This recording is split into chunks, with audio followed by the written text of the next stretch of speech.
Nós vamos conversar agora com o contador tributarista, Márcio Barroso. Vamos falar sobre a reforma tributária, transição para 2026, tudo o que não muda. Obrigado pela sua presença aqui no programa. Obrigado, Douglas. Obrigado pelo convite. Estamos aqui à disposição aí para ajudar o empresariado brasileiro que está precisando de ajuda, viu? Bom, vamos. Por conta do horário, o tempo é mais corrido, mas a gente vai marcar outra oportunidade para vir, para a gente conversar mais tempo.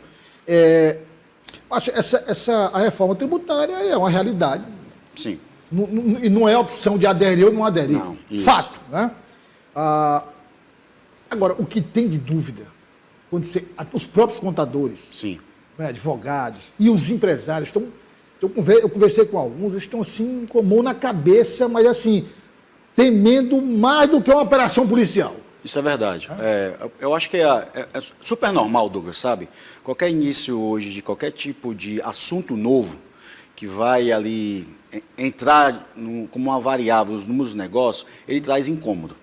E esse incômodo você só tem uma forma de você resolver, com conhecimento, você se cercando de pessoas que realmente estão preparadas para te ajudar a passar por essa transição e acalmar um pouco o empresariado, porque em algum momento nós vamos nos acomodar. A discussão é em que tempo, em que velocidade vamos nos acomodar. Porque esse time de nos acomodar, devido a essa realidade, como você bem falou, sobre a reforma tributária, é que vai fazer toda a diferença daquelas pessoas que vão ser convidadas a sair do negócio e aquelas pessoas que vão prosperar.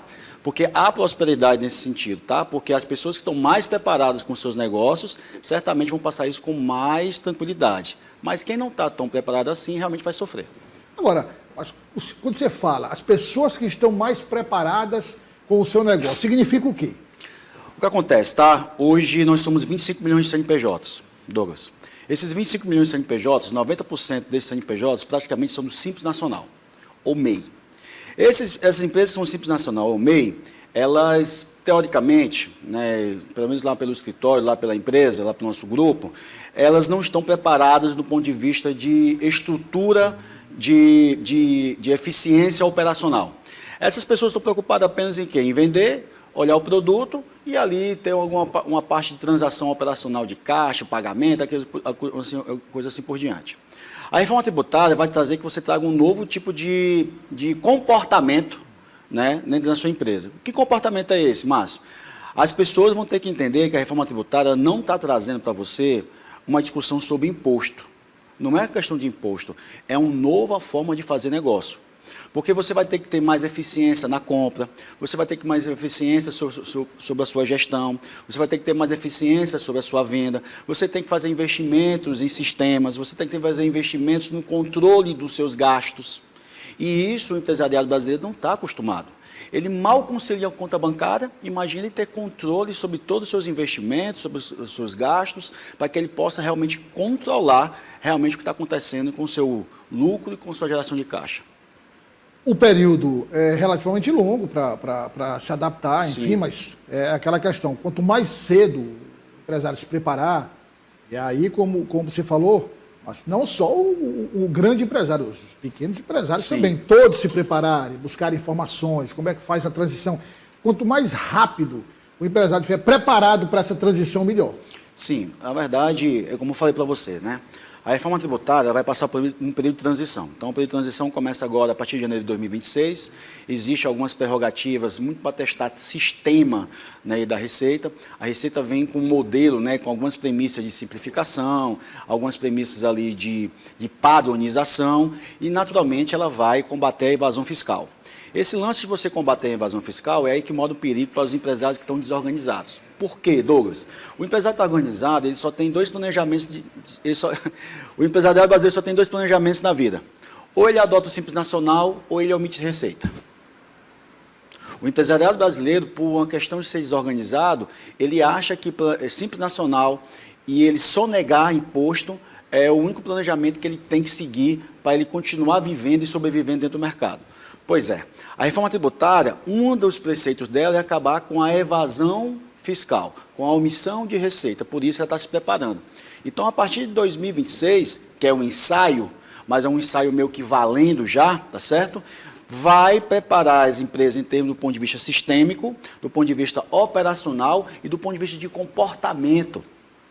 As empresas que realmente olham, não olhar para os seus negócios, né? Ele não entender que ele tem que garantir a eficiência operacional, ele vai passar por um grande problema. Sabe por quê, Douglas? Porque a sua arrecadação, os seus impostos vão subir. Mas não vão subir só por conta de imposto, não. Mas porque a Receita criou uma sistemática, e ela foi muito inteligente nessa criada da sistemática da reforma tributária. Ela vai fazer com que as empresas que omitiam receita, ou seja, pagavam menos impostos de forma ilícita, essas empresas vão ter que se regularizar. Então, vai aumentar seu custo fiscal. Em contrapartida, para equilibrar essa balança, ela precisa garantir mais eficiência operacional e ela precisa reduzir despesa. Então, imagina você, se você aumenta seus impostos e você garante a eficiência, segue o fluxo. Mas se você aumenta seus impostos porque ela vem com tudo para acabar com a missão da Receita e você não garante uma redução das suas despesas através da eficiência, o que vai acontecer? Suas despesas estão aqui, você paga seu imposto aqui devido à omissão, e você aumenta isso aqui, não tem caixa, não tem lucro que aguente. E aí, traduzindo, se o empresário grande ou pequeno, não se adaptar, é fechar as portas. É fechar as portas. Não tem outra... Não tem. Vou dar um exemplo, tá? Várias coisas que acontecem, que a gente atende mais de 23 estados, né? Teresina, fizemos um jantar ontem com quase 70 empresários aí pode falar o nome do restaurante? Pode. Lá no Camarada, foi um jantar super legal, super exclusivo. O que o empresário hoje, não é só aqui do estado do Piauí, mas em todos nós brasileiros, empreendedores. Primeiro, ele acha que estoque é investimento. Ele acha bonito ele fazer compra de novos maquinários, de uma frota, sem fazer análise de viabilidade.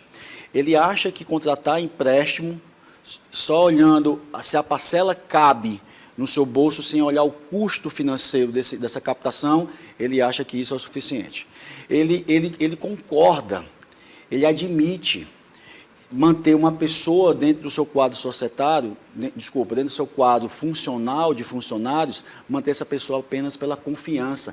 Ele não viabiliza, ele não avalia se a pessoa tem capacidade de gerar o resultado necessário. Ele deixa aquelas pessoas que ficam 3 meses sem bater meta, ele mantém dentro do seu quadro. Então, ele acaba se comportando de uma forma em nome de uma amizade, em nome de uma falta de profissionalismo. E isso, infelizmente, não tem mais espaço.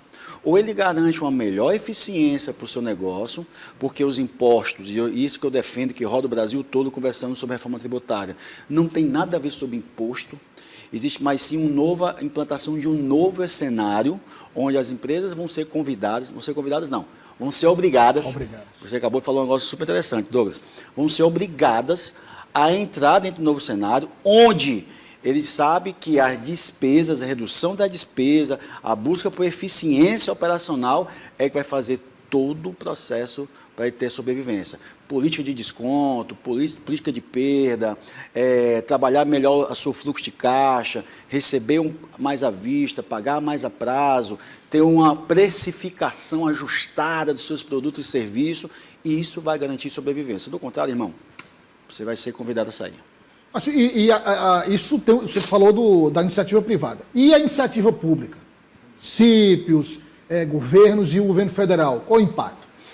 Isso tem um impacto muito forte também, tá certo? O que vai acontecer? Hoje nessa sopinha de letrinhas, né? Vou falar dessa forma, sopinha de impostos, cada ente federado desse, ele tem os seus impostos da sua responsabilidade, tá certo? A partir de amanhã, isso vai ser centralizado apenas num bolso só.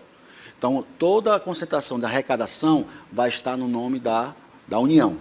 Então, a União, através das suas regras, né, que eu não sou a pessoa mais apropriada para discutir isso, ela tem uma divisão dessas verbas, né, através lá dos acordos que ele tem, através de um comitê que vai ser criado. Resumindo, a União arrecada tudo e distribui para estados e municípios. Distribui para estados e municípios. Por isso, não sei se vocês estão percebendo, né, e eles estão sendo um movimento nacional, tá, Douglas? E eu percebo como um espectador e como um profissional que estou sendo influenciado devido a esses movimentos.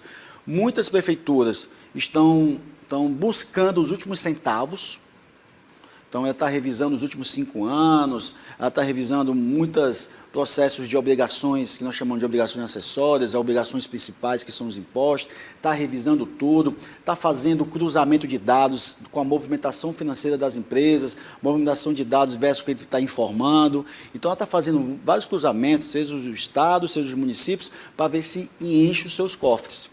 Porque no momento de virada ali, uma parte 26, mas definitivamente ali em 2027, ela não vai ter nenhum poder mais de arrecadação. Então, ela vai ter um processo, logicamente, de transição, mas a tendência, ao final de 9 anos, ela não tenha mais nenhum poder sobre a arrecadação, sobre os impostos principais. Outras rúbricas, né, como taxas, emolumentos e algumas coisas que vão acontecer de impostos que vão continuar sob o seu domínio, vão continuar.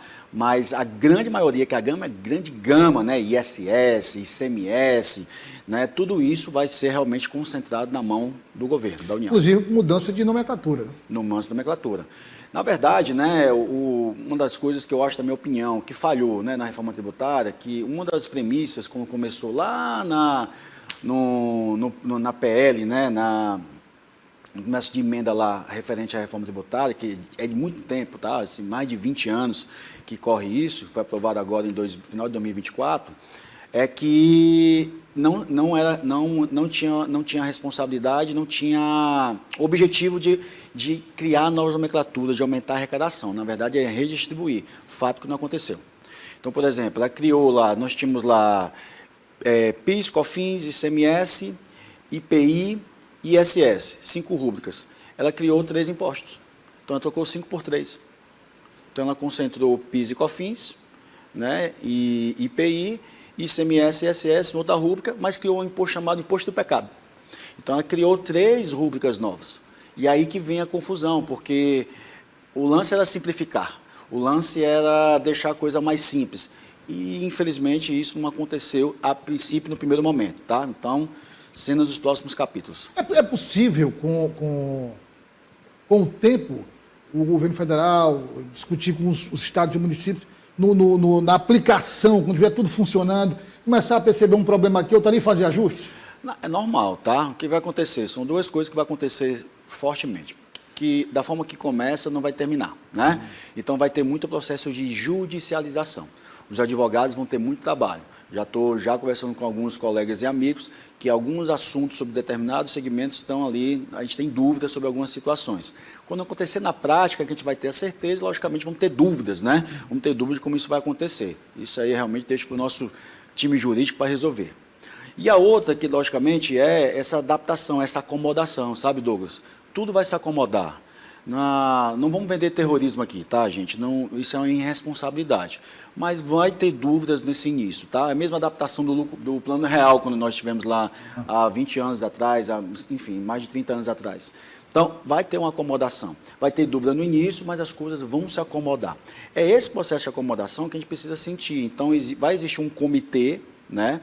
Essa formação desse comitê ainda não existe. A nível Brasil, da União, dos estados, dos municípios, vão ter cadeiras específicas para isso. Existe todo um regulatório por trás, que, logicamente, através desse comitê, que ele vai remeter, né, realmente para aprovação, né, na Câmara, das alterações sobre sobre a lei complementar. Então, só para você ter ideia, desde final de dezembro de 24, e nesse momento aqui agora, a quantidade de emendas, a quantidade de resoluções que saiu pós isso é incontrolável. E que isso, infelizmente, está sendo muito divulgado. A gente que está estudando isso constantemente, a gente vê a quantidade de coisas que estão sendo alteradas, essa mudança que está acontecendo, que isso nos causa preocupação, porque você sabe que tem um jogo político por trás também. Bom, quem quer aprofundar, quem quer conversar, qual é o telefone da empresa para entrar em contato, seja iniciativa privada, seja também do poder público, prefeito, qual o telefone, qual o contato, o nome da empresa, pode... Perfeito, te agradeço. Bom, quem tiver interesse, né, a nossa empresa tem uma unidade no Maranhão, em São Luís, tem uma unidade no Ceará, que é a nossa fábrica, e temos uma unidade em São Paulo. Quem quiser entrar em contato conosco, é só você acessar nossas redes sociais, lá tem um ponto de contato, que é www.sejafines.com.br, ou minha rede social, marciobarroso.oficial, ou a rede social do nosso grupo, que é Seja Fines Oficial. entre em contato conosco e certamente você vai ser bem atendido. Mas obrigado e fica um convite para você retornar, para a gente continuar essa conversa que é necessária para que todo mundo possa, com informação de qualidade, se adequar ao novo sistema. Perfeito. Muito obrigado, Douglas. Estou aqui à disposição a essa população que eu gosto muito, que eu venho aqui muito sempre. Eu tenho muitos clientes aqui dentro da região também. E pode contar conosco, estamos aqui sempre à disposição.